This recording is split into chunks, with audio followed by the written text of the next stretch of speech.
ನೀನು ಯಾರು ತಾಯಿ? ನಮ್ಮ ಏಕಾಗ್ರತೆಯನ್ನೇಕೆ ಭಂಗಪಡಿಸಿದಿ? ಕುಮಾರ್, ನೀನು ಪೂಜಿಸುತ್ತಿರುವ ಆ ಸರ್ವ ಸಾಕ್ಷಿ ಸೂರ್ಯದಿನ ದುರಂತ ಪ್ರಭೆಯನ್ನ ನಿನಗೆ ಮೊದಲು ತೋರಿಸಿದ ಸ್ತ್ರೀ ನಾನು. ನೀನು ಏನು ಹೇಳುವೆಯೋ ನನಗೆ ತಿಳಿಯದು. ಆದರೆ ನಿನ್ನ ಕಣ್ಣುಗಳಲ್ಲಿನ ಕರುಣಾದೃಷ್ಟಿಯು ಪ್ರಾತಃ ಕಾಲ ಆ ಸೂರ್ಯನ ಕಿರಣಗಳಂತೆ ನನ್ನ ಮನಸ್ಸಿನ ಹಿಮವನ್ನು ಕರಗಿಸುತ್ತಿರುವುದು. ನಿನ್ನ ಧ್ವನಿಯು ನನ್ನ ಹೃದಯಾಂತರಾಳದಲ್ಲಿ ನೆಲೆಗಂಡು ಹೋಗಿದ್ದ ಆ ನನ್ನ ಚಿಕ್ಕಂದಿನ ನೆನಪುಗಳು ಚೇತರಿಸುತ್ತಿವೆ. ತಾಯಿ, ನೀನು ಯಾರು? ನಮ್ಮಿರುವರ ಸಂಬಂಧವಿಲ್ಲ. ನೀನು ನನ್ನ ರಹಸ್ಯವನ್ನು ಖಂಡಿತವಾಗಿ ತಿಳಿಸಬಲ್ಲೆಯಾ? ತಿಳಿಸುವುದು ಕುಮಾರ್. ಈ ನಿರ್ಭಾಗ್ಯಳನ್ನ ಕುಂತಿ ಎಂದು ಕರೆಯುವುದು ಕರುಣ, ಕುಂತಿ ಎಂದು ಕರೆಯುವುದು. ಕುಂತಿ ಅರ್ಜುನನ ತಾಯಿ? ಹೌದು ಕುಮಾರ್. ರಾಜಮಾತೆ, ನೀನು ಏಕಾಂಗಿಯಾಗಿ ಈ ಗಂಗಾ ತೀರಕ್ಕೆ ಹೇಗೆ ಬಂದೆ? ಕುಮಾರ್, ನನಗೆ ನಿನ್ನಲ್ಲೊಂದು ಭಿಕ್ಷೆ ಇರುವುದು ಕರುಣ. ತಾಯಿ, ನಿನ್ನ ಅಭಿಷ್ಟವೇನು ತಾಯಿ? ಕುಮಾರ್, ನಾನು ನಿನ್ನನ್ನು ಕರೆದುಕೊಂಡು ಹೋಗಲೆಂದು ಬಂದಿರುವೆನು ಕರುಣ. ನನ್ನನ್ನು ಕರೆದುಕೊಂಡು ಹೋಗುವುದು ಎಲ್ಲಿಗೆ ತಾಯಿ? ಕುಮಾರ್, ಈ ತಾಯಿಯ ಹೃದಯವು ಈ ನಿನ್ನ ಪ್ರೀತಿಯನ್ನು ಅಂಬಲಿಸುತ್ತಿರುವುದು. ನಾನು ನಿನ್ನನ್ನು ಆ ಪಾಂಡವರ ಶಿಬಿರಕ್ಕೆ ಅಲ್ಲಿ ಭೀಮವರ ನಮಗೋಸ್ಕರ ಕಾಯುತ್ತಿರುವುದು ಕರುಣ. ಕುಮಾರ್, ಅಮ್ಮ, 5 ಜನ ವೀರಪುತ್ರರನ್ನು ಪಡೆದ ಭಾಗ್ಯವತಿ ಜನನಿ, ನಿನ್ನ ಹೃದಯದಲ್ಲಿ ಈ ನಕುಲ ಸೂತಪುತ್ರ ಕಣ್ಣನಿಗೆ ಸ್ಥಾನವಿರುವುದೇ? ಇರುವುದು ಕುಮಾರ್. 5 ಜನ ಪುತ್ರರಲ್ಲಿ ಮೊದಲನೇ ಸ್ಥಾನ ನಿನ್ನದು ಕರ್ಣ, ನಿನ್ನದು. ಅಮ್ಮ, ಯಾವ ಅಧಿಕಾರದಿಂದ? ನಾನು ಯಾವ ಅಧಿಕಾರದಿಂದ ಅಂತ ಸ್ಥಾನವನ್ನು ಹೊಂದುವೆನು ತಾಯಿ? ಆ ಪರಮಾತ್ಮನು ಕೊಟ್ಟಿರುವ ಈ ಜೀವದ ಅಧಿಕಾರದಿಂದ ಹೇಳ್ತಿರುವುದು ಕರ್ಣ. ನೀನು ನನ್ನ ಜ್ಯೇಷ್ಠ ಪುತ್ರ ಕುಮಾರ. ಅಮ್ಮ,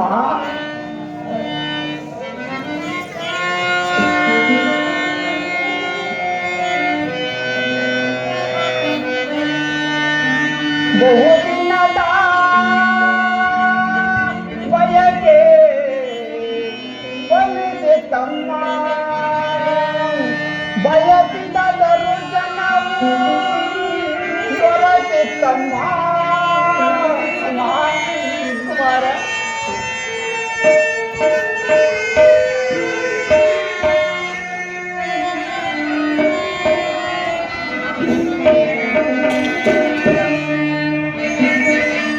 ಬಹುದಿನದ ಬಯಕೆ ಬಂದಿತಮ್ಮ, ಬಯಸಿದ ದರ್ಶನವು ದೊರಕಿತಮ್ಮ.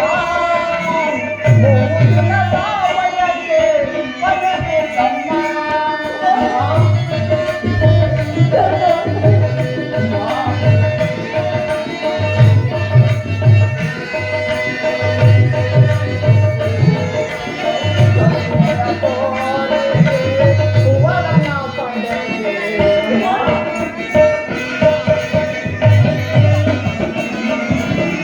ಕರುಣೆಯ ತೋರಿದೆ ಕುವರನ ಪಡೆದೆ, ಎಂದಿಗೆ ನವ ಸೇರಿಸಲಮ್ಮ, ಎಂದಿಗೆ ನವ ಸೇರಿಸಲಮ್ಮ. ಬೆಳೆಸಿದವರು ಜನವೇ ಜಗತ್ತಿಗೆ ಅಮ್ಮ.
ನಾದ ಏನೋ ತಾಯಿ ಅಚ್ಚನ್ನವೇ ನಿಂತೆ ಜೀವವಾದರೆ ಅಚ್ಚನ್ನವೇ ನಿಂತೆ ಜೀವವಾದರೆ ಮಗನಿಂದ ಮಮಕಾರ ಬೇಕಿಲ್ಲ ತಾಯಿ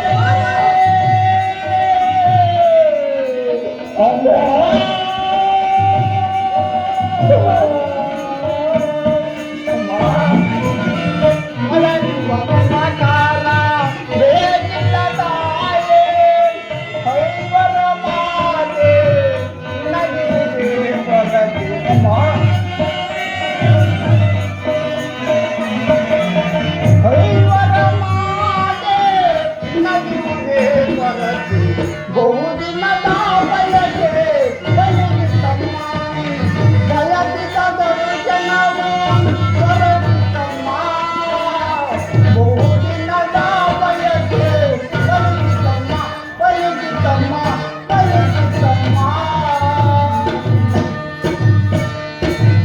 ಅಮ್ಮ ಇದೇನು ಕನಸೆ ದೇವ ಹೆತ್ತ ತಾಯಿಯಿಂದ ಚಲಿಸಲ್ಪಟ್ಟವನಾಗಿ ನಾನು ಹತೀರತನಿಗೆ ಗಂಗಾ ಜಲದಲ್ಲಿ ಸಿಕ್ಕಿದೆನೆಂದು ಜನರು ಹೇಳುತ್ತಿದ್ದರು. ಕಳೆದು ಹೋದ ನನ್ನ ತಾಯಿಯನ್ನು ಕೆಲವು ವೇಳೆ ಕನಸಿನಲ್ಲಿ ಹವಕುಂಠನಾವತಿಯಾಗಿ ನನ್ನ ಕಣ್ಣುಗಳ ಮುಂದೆ ಕಾಣಿಸಿಕೊಳ್ಳುತ್ತಿದ್ದರು. ಪರದೆಯನ್ನು ಕಿತ್ತು ಮುಖವನ್ನು ನೋಡುವುದರೊಳಗಾಗಿ ನನಗೆ ಎಚ್ಚರವಾಗುತ್ತಿತ್ತು. ಈ ದಿನ ಕನಸಿನ ಮಾಯಾ ರೂಪವು ಮೂರ್ತಿ ಹೊತ್ತಾಗಿ ನನ್ನ ಕಣ್ಣುಗಳ ಮುಂದೆ ನಿಂತಿರುವುದು ಅಥವಾ ನಾನು ಎಚ್ಚರದಲ್ಲಿ ಕನಸು ಕಾಣುತ್ತಿರುವೆನು. ನೋಡುತ್ತೇವೆ, ಸಂಜೆಯು ಕಳೆದು ഇരുಳು ನಸುಕು ಮುಸುಕಿನಿಂದ ಕೂಡಿದ ಗಂಗೆ ಆಚಿನ ದಡದಲ್ಲಿ ನಮ್ಮ ಮಕ್ಕಳ ಪಾಂಡವರ ಸೈನ್ಯ ಶಿಬಿರವು ಸಾವಿರಾರು ದೀಪಗಳಿಂದ ಬೆಳಗುತ್ತಿರುವುದು ಮತ್ತು ಈ ಪಾರ್ಶ್ವದಲ್ಲಿ ಕೌರವರ ಅಸಂಖ್ಯಾತ ದೀಪರಾಶಿಯು ಶೋಭಿಸುತ್ತಿರುವುದು. ನಾಳೆ ಪ್ರಾತಃಕಾಲ ಪ್ರಾರಂಭವಾಗುವ ಕುರುಕ್ಷೇತ್ರದ ಮಹಾಯುದ್ಧದಲ್ಲಿ ಈ ಎರಡು ಉಭಯ ಸೈನ್ಯಗಳು ಹೋರಾಡಬೇಕಿದೆ. ಆದರೆ ಯುದ್ಧದ ಇಂದಿನ ರಾತ್ರಿ ನನ್ನ ಶತ್ರುವಾದ ಅರ್ಜುನನ ತಾಯಿಯು ನನ್ನ ಬಳಿಗೆ ಬಂದು ವೀರವಾಣಿಯಿಂದ ನನ್ನ ಮನಸ್ಸಿನ ಮಾತೃಪ್ರೇಮವನ್ನು ಎಚ್ಚರಿಸಿದೆ. ಅವಳ ಕರುಣಾ ದೃಷ್ಟಿಯಿಂದ ನನ್ನ ಮನಸ್ಸು ಚೇತನ ಹೊಂದಿ ನನ್ನ ಶತ್ರುಗಳಾದ ಪಾಂಡುಪುತ್ರರನ್ನು ಸಹೋದರರೆಂದು ಆಲಂಗಿಸಲು ತವಚಿಸುತ್ತಿರುವುದು. ಅಮ್ಮ ಕುಮಾರ್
ಬರುವೆನು ತಾಯಿ. ಸೂಜಿಗಲ್ಲೊಂದು ಕಂಡ ಕಬ್ಬಿಣದ ತುಂಬಿನಂತೆ ನನ್ನ ಆತ್ಮವು ನಿನ್ನ ಕಡೆಗೆ ಸೆಳೆಯುತ್ತಿದೆ. ನಾನು ಆನಂದದಿಂದ ಬರುವೆನು. ನನ್ನನ್ನು ತೆಗೆದುಕೊಂಡು ಹೋಗುವುದು ಎಲ್ಲಿಗೆ ತಾಯಿ? ಪಾಂಡವರ ಶಿಬಿರಕ್ಕೆ. ಆ ಪಾಂಡವರ ಶಿಬಿರ ದೀಪವು ನಮಗಾಗಿ ಕಾಯುತ್ತಿರುವುದು ಕಲ್ಲ. ಬಾ, ನನ್ನೊಡನೆ ಬಾ ಕುಮಾರ.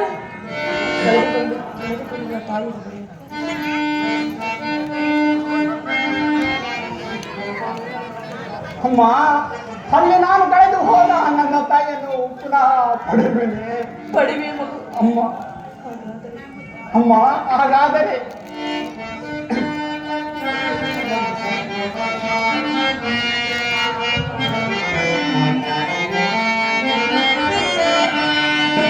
ಜಲಕ್ಕೆ ಮಾತೆಗೆ ಅಮ್ಮ ಕಡುಪಾಗಿ